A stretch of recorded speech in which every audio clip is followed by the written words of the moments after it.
Alors, la Maison des Métallos, c'est un établissement culturel de la ville de Paris. Et son originalité, c'est d'allier une programmation artistique et qui touche absolument toutes les disciplines du spectacle vivant, d'allier ça à des partenariats associatifs. Si on reprend l'histoire de la Maison des Métallos, c'était au départ une fabrique d'instruments de musique. Avant d'être vendu dans les années 30 au syndicat de la métallurgie. Et donc c'est devenu après un bâtiment important dans l'histoire ouvrière et l'histoire syndicale française.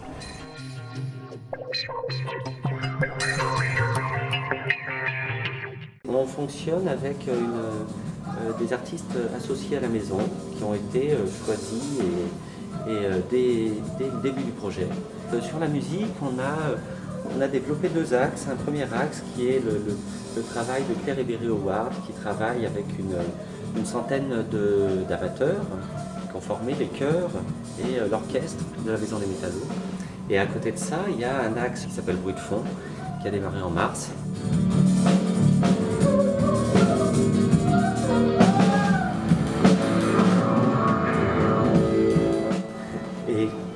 Et qui est une programmation autant de musique contemporaine, on va dire, que de tous les prolongements de la musique industrielle, l'électronique expérimentale, la noise.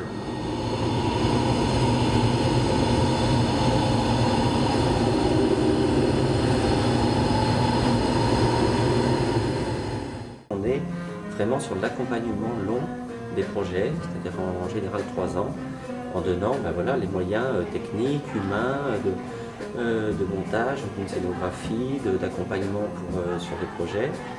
On est en train de mettre en place une programmation enfant, une programmation jeune public.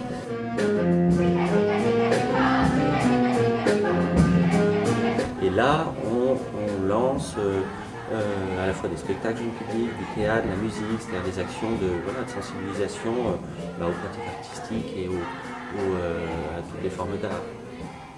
Moi je trouve que c'est un lieu qui est très convivial, j'aime bien y venir, c'est un lieu de rencontre, c'est un lieu d'échange. La rénovation je la trouve très belle. On est très heureux, nous, sur le quartier, en tant qu'association, que la Maison des Métallos soit enfin rouverte et en plus nous ouvre vraiment ses portes, c'est-à-dire nous accueille nous en tant qu'association avec nos enfants. C'est un lieu où il se passe une multitude de choses, entre les spectacles, les expositions, les colloques, les rencontres, les cours pratiques amateurs, pratiques artistiques professionnelles.